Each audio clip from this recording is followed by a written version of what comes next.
We come to this sacred place, made more sacred in this moment by the presence and attention of each and every one of us. I invite those who are here in the sanctuary to please wave and through your masks smile at the folks who are live streaming today. Hello, everyone. And if you're here in the sanctuary, let's take a moment to greet one another.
Good morning.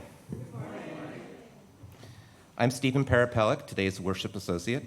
It's so nice to be with you in person, and I've said to some of you to be wearing pants in public. The Winchester Unitarian Society is a welcoming, caring community devoted to spiritual growth, social transformation, and environmental responsibility. Guided by Unitarian Universalist principles and the diverse traditions of many faiths, we live our values through worship, reflection, connection, and service. Here we welcome all, people of all racial and ethnic backgrounds, people of all sexual orientations and genders, people of all incomes and abilities, and people of all beliefs, including people with religious questions. We know you are here for different reasons: to find community, to seek your spiritual and personal truths, to question, to nurture your heart and soul, to be nurtured, to explore new ideas, to find comfort, and perhaps to find answers to some of your bigger questions. Welcome. Before we begin, there's a few announcements, and be sure to take a look at our website for more information. As we continue to adjust to being together again in person, something different will happen next week. Due to the ongoing COVID concerns, the whole community, of course, hasn't been able to worship together in person. So to be able to enjoy a short time of intergenerational worship, the October 3rd service will begin on the Bell Tower Terrace, weather permitting, with gathering music played on the bell tower, opening words, a hymn, a brief reflection, and the chalice lighting. Then we will sing each other to outdoor religious education, and the continuation of the service will follow indoors. Attendees on the live stream, also technology willing, will view a pre-recorded video including many of these elements at that time. Please come prepared with hearts and minds open to trying something new. Also next Sunday, please join us for an all-ages community dance from 4 to 6 p.m. If you've joined us in the past, then you can share with the community the joy of dancing to live music and being led in folk and international dances by our amazing caller, Marie Van Cleve. This year, we will dance out on the back church parking lot. Participants will be masked while dancing. Don't miss the good times. Okay. I've been told that our new live stream technology depends on the building's Wi-Fi, so we ask that everyone please turn off their cell phones if you're connected. And now Reverend Heather would like to make an important introduction. Ministry for and with youth is one of the important commitments here at the Winchester Unitarian Society. Our previous Assistant Director of Youth Ministry, Haley Wegner, left after 6 years, creating a need to find our next ADYM. We organized an amazing search team: Ivan Correa, Patrick Flaherty, Luke Macanuco, Ada Norden, Alex Oslakovic, Marcy Thompson, Director of Youth Ministry Sam Wilson, and Chair Rachel Whitehouse. After lots of hard work and much searching, the committee found the perfect candidate for the job, Alex Smith-Taylor. We are grateful to the members of the search team and to Alex for agreeing to serve. So we take a moment this morning to welcome Alex. Alex, will you please tell us a bit about yourself? Happily. Hello, welcome everybody. I'm so happy to be here. Thank you. I haven't even done anything yet, but thank you. I just wanted to say, oh my gosh, I'm so excited for this year. I just graduated college. I grew up as a lifelong UU, actually in the same church that my dad was raised in as a UU, First Parish in Waltham, if anybody knows it. And then I went to school for music for a year, and then I transferred and studied gender, sexuality, feminism, and social justice at McGill University in Montreal. And somehow I ended up here, and I'm so excited. So thank you for having me.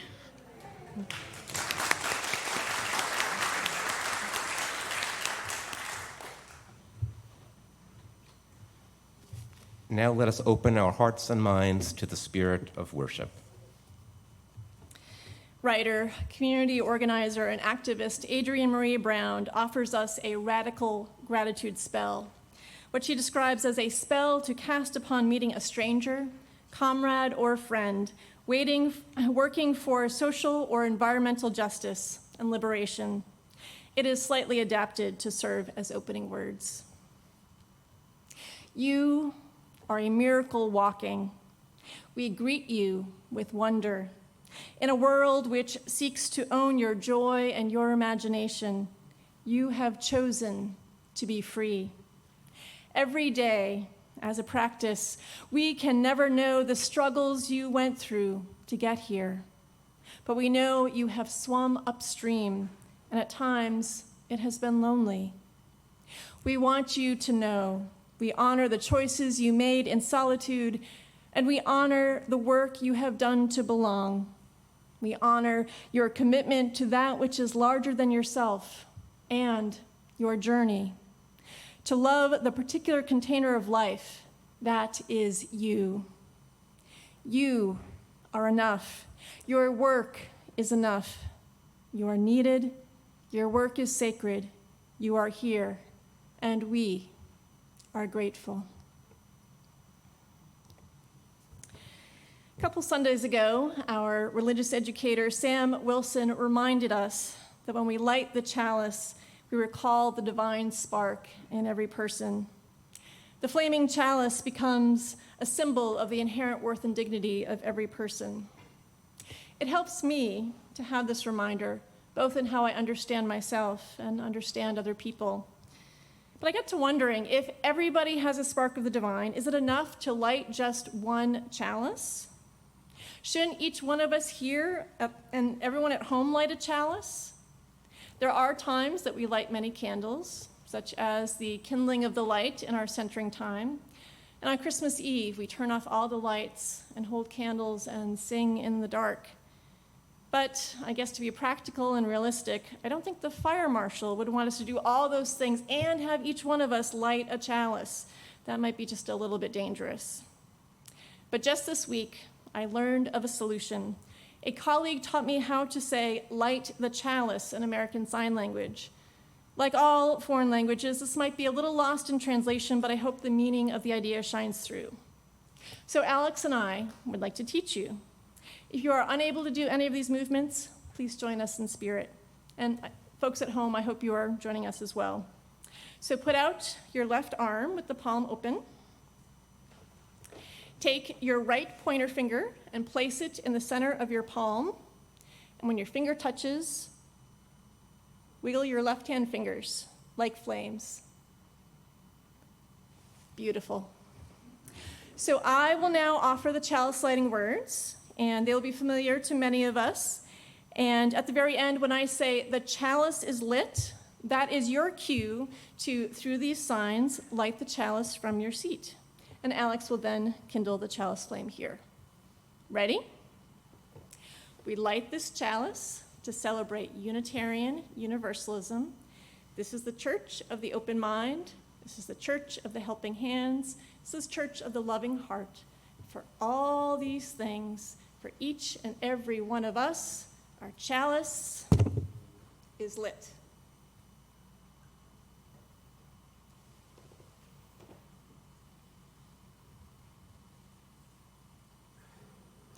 Let us rise in body and spirit to join in singing This Little Light of Mine.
Feel like we just ran a marathon and now we're going to have the slow rest after all that wonderful energy. I now invite us into a time of centering, first through words and then through ritual, kindling of the light. Time to light a candle here in the sanctuary or at home to signify a joy, sorrow, or concern you carry within. For those who gather in the sanctuary, please be sure to keep space between you as you line up at the table. At that time, if you'd like a candle brought to you, please raise your hand. After we kindle the light, we will be together in a time of shared silence. Let us begin. In this time of quiet togetherness, in the space that has held and seen so much, may we listen close to that which dwells within. There is an inner understanding, a whisper wisdom, no matter the strange storms that blow around us.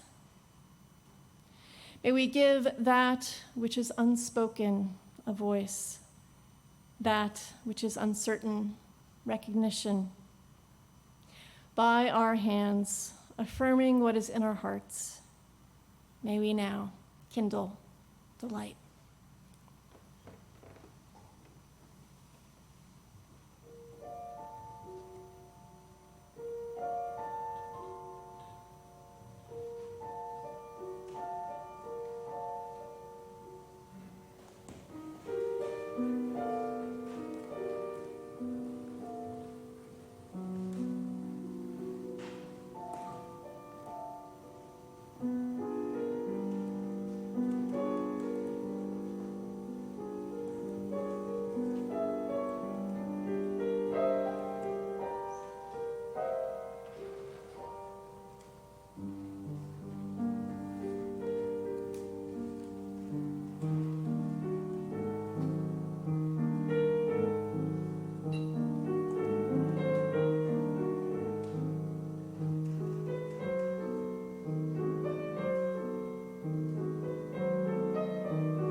Adrienne Marie Brown has studied the work of science fiction writer Octavia Butler and leadership consultant Margaret Wheatley and others.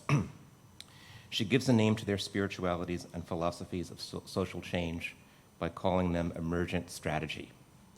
Here is Adrienne Marie Brown, in her own words, illustrating this way of approaching life and social liberation.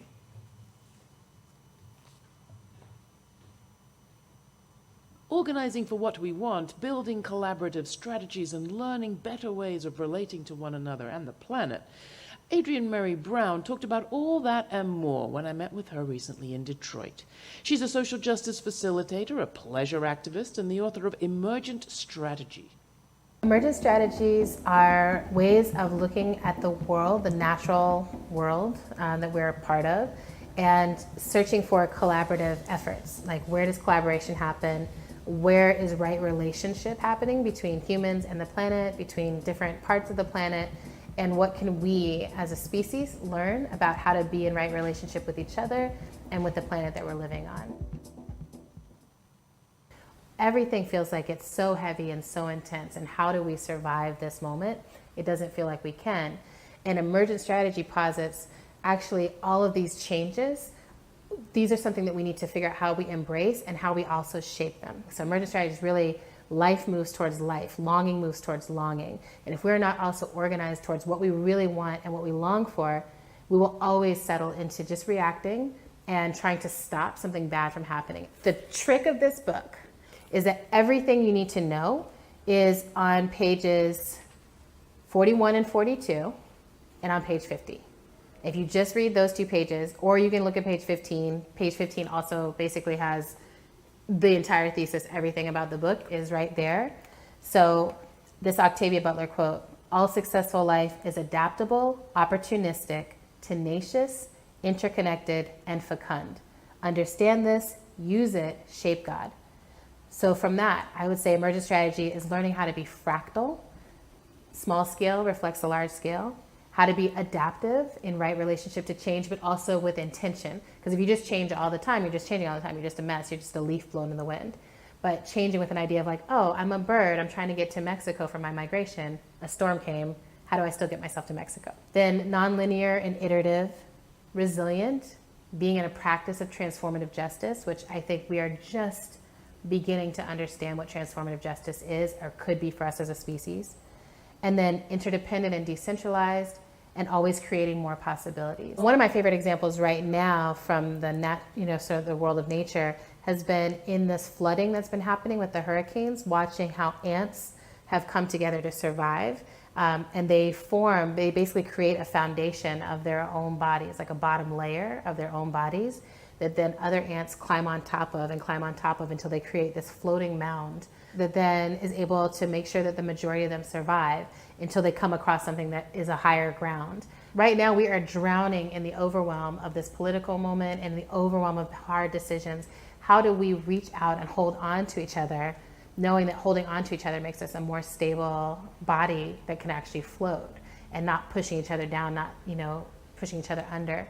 One of my favorite examples in the human world is actually the work of Black Lives Matter and the movement for Black Lives, and feeling like this was emergent. It's not like someone sat down at a table and was like, I've got it all figured out. I know how we're going to catalyze Black people into their liberation fight and taking direct action right now. That's not what happened. There was just a heartbreak. It really, to me, it grows out of a heartbreak. Like, if you look at the original post that Alicia put, it was like, my heart is broken and our lives matter. And that heartbreak was so catalyzing. Other people were like, yeah, how do we organize ourselves around what we long for and we believe in this moment when everything is telling us we don't matter, but we know we do? How do we move that? See someone feeling a real emotion, that's what you want to move towards and be like, I want to be a part of this. It's not just getting me to sign my name on a petition. It's not just getting me to be a number in the street. You actually want me to care about my own life and my children's life. Yeah, I'm down for that. One thing I say in here several times is what you pay attention to grows. So.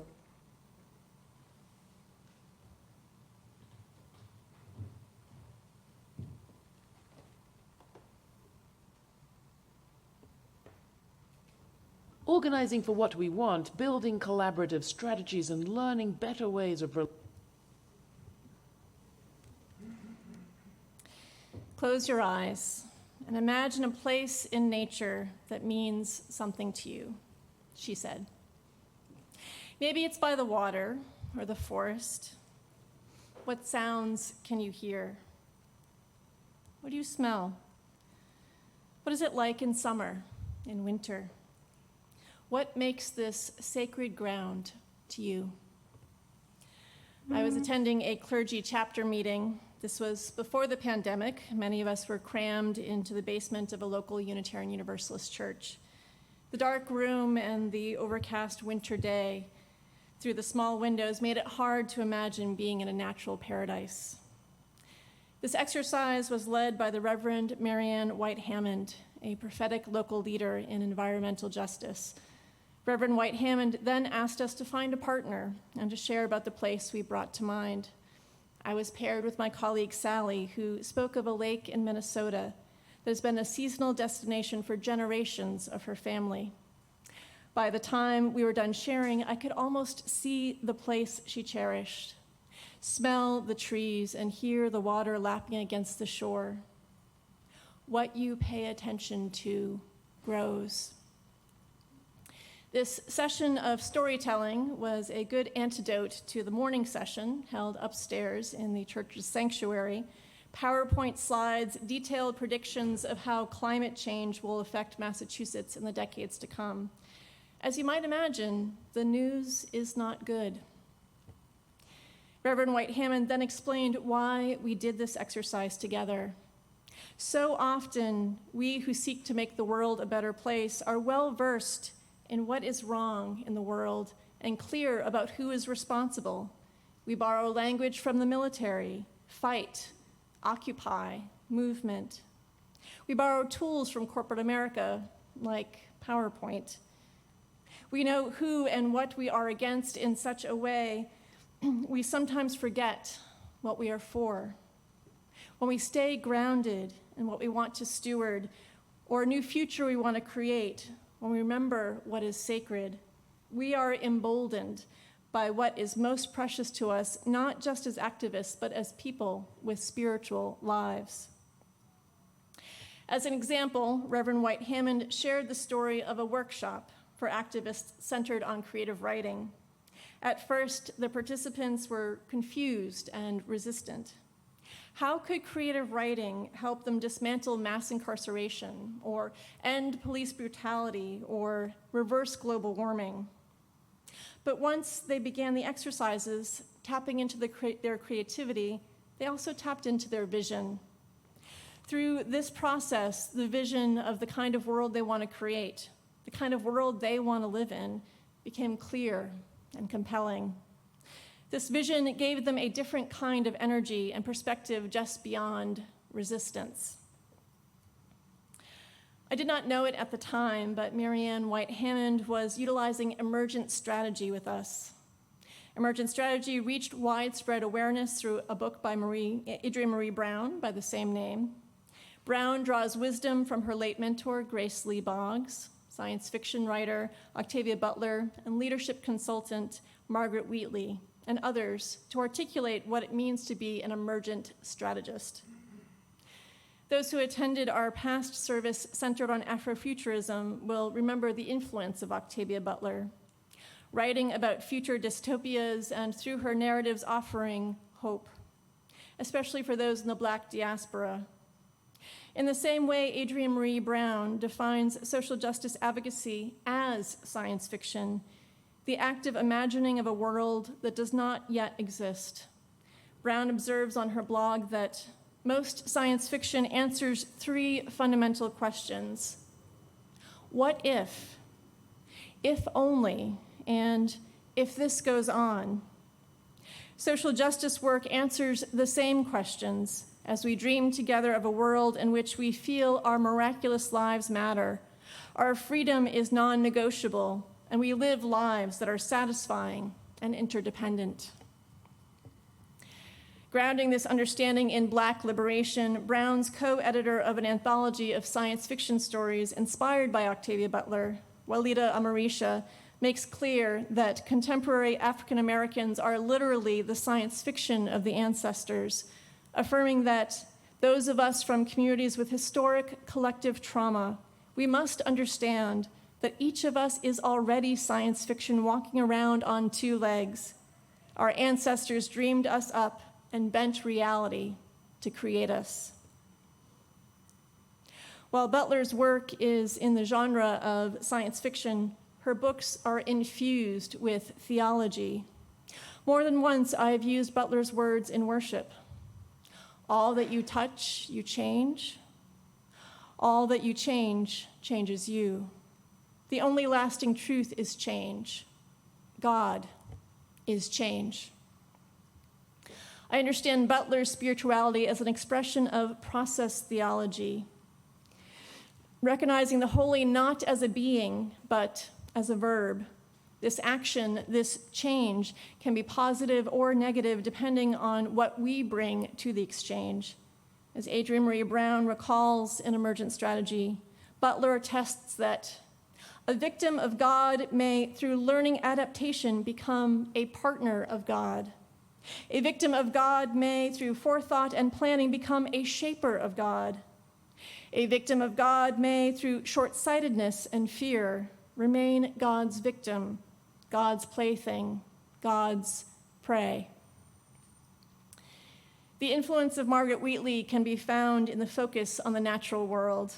Standing in the pulpit of a Unitarian congregation, I know I don't need to make a strong argument about the spiritual power in nature. Unitarian Universalists practice a living tradition, a tradition of change, with the spiritual teachings of earth-centered traditions that celebrate the sacred circle of life as one of 6 foundational sources. One could say that Unitarian Universalists are already committed to the essential elements of emergent strategy.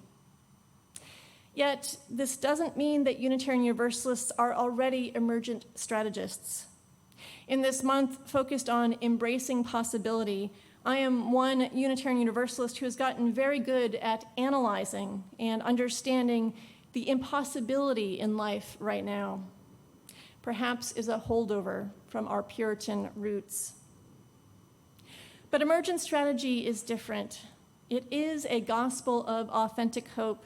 It is a hope born not of predictable comforts and privileges, but the hope of species and of people who have learned to approach life with creativity and resilience to survive.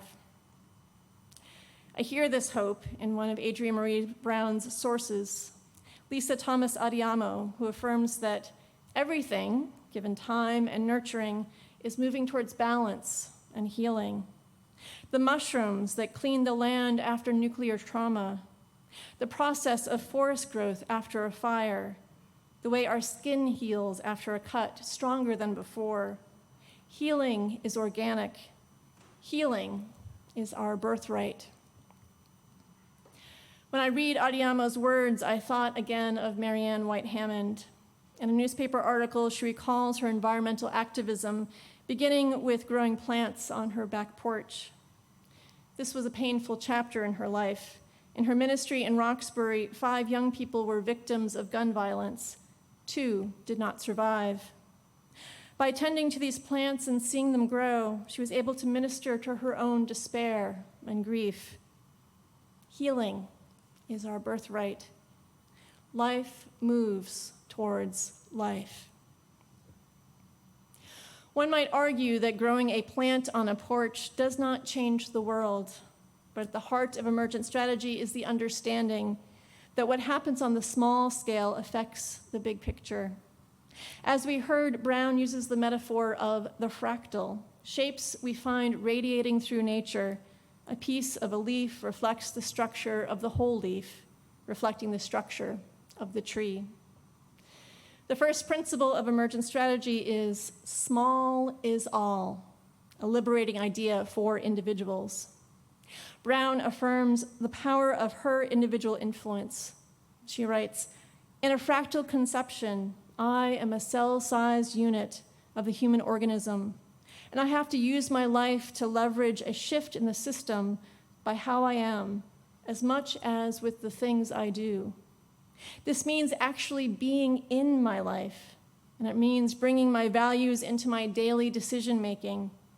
Each day should be lived on purpose. I am also inspired by the emphasis Emergent Strategy places simply on love. Emergence depends on communities that are an inch wide and a mile deep, with authentic relationships the foundation of the movement. This is not only nurturing for the individuals in the community, but critical to creating the world we hope for. In the words of Grace Lee Boggs, building community is to the collective as spiritual practice is to the individual. You may recognize this reflection as part of a genre, the book report sermon. It's hard to fully share the gifts of Emergent Strategy in the time we have this morning. Thankfully, as Adrienne Marie Brown named in her interview, she has articulated the essence of the strategy in 9 principles. These principles are reprinted at the very end of your order of service to consider later. They are: small is good, small is all.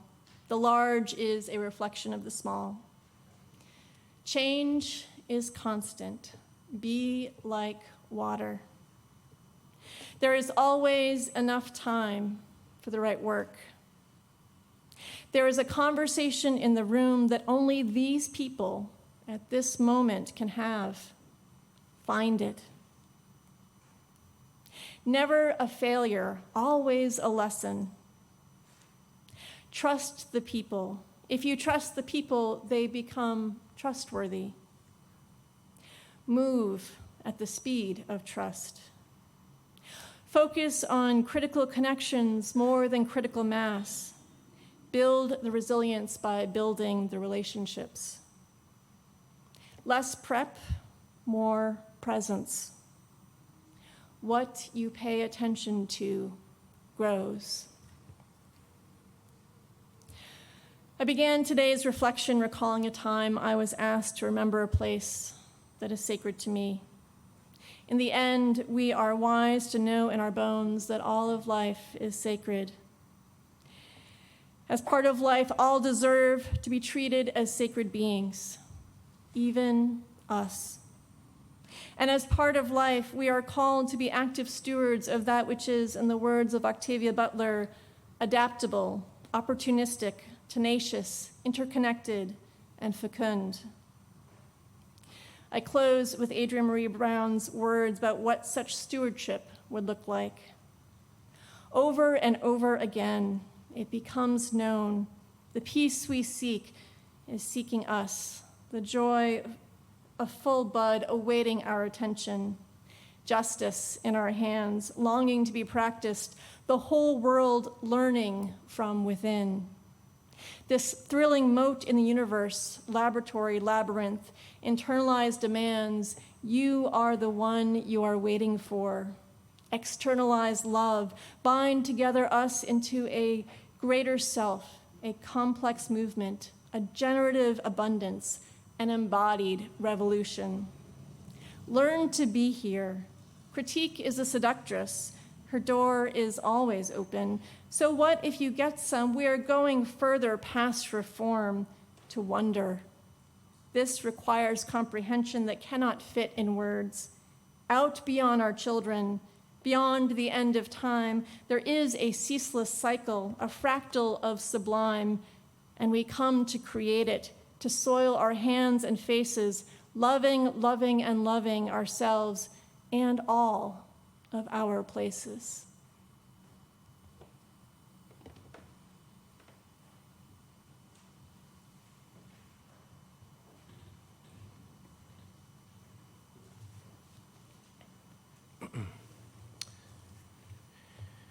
The weekly offering is an opportunity of dedication, a time when we live our values through acts of generosity and kindness. In this way, the offering is also a spiritual practice, a collective affirmation of our shared values and commitment to the mission of this liberal religious congregation. It is our practice to share the gifts placed in the offering plate with organizations living out Unitarian Universalist values. This morning, we share our gifts with Black Lives of Unitarian Universalism. BLUU provides information, resources, and support for Black Unitarian Universalists and works to expand the role and visibility of Black UUs within our faith. We accept contributions in cash, check, and online. Unless donors designate otherwise, we will give 1/2 of all contributions to this organization. If you are a first-time attendee, in lieu of giving to the offering, we invite you to be our guest. We ask instead that you complete the visitor card. People in the sanctuary can find these cards in the pew racks in front of you. Just put them in the plate. A link to the virtual visitor card will be shared with the live stream community. The offering will now be given and received with gratitude.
Those who wish to do so are invited to read together the affirmation of shared ministry, and the words are in your order of service.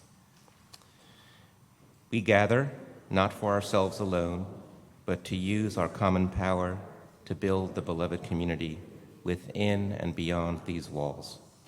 We create and reaffirm this covenant this day to make justice flourish, to practice compassion amidst difference, and to embody transformative love. We close with these words by Octavia Butler. God is neither good nor evil. neither loving nor hating. God is power, God is change. We must find the rest of what we need within ourselves, in one another, in our destiny. Go in peace. Amen.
Bravo. Okay. Please join me in reading together the words for extinguishing our chalice. We extinguish this flame, but not the light of truth, the warmth of community, or the fire of commitment. These we carry in our hearts until we are together again.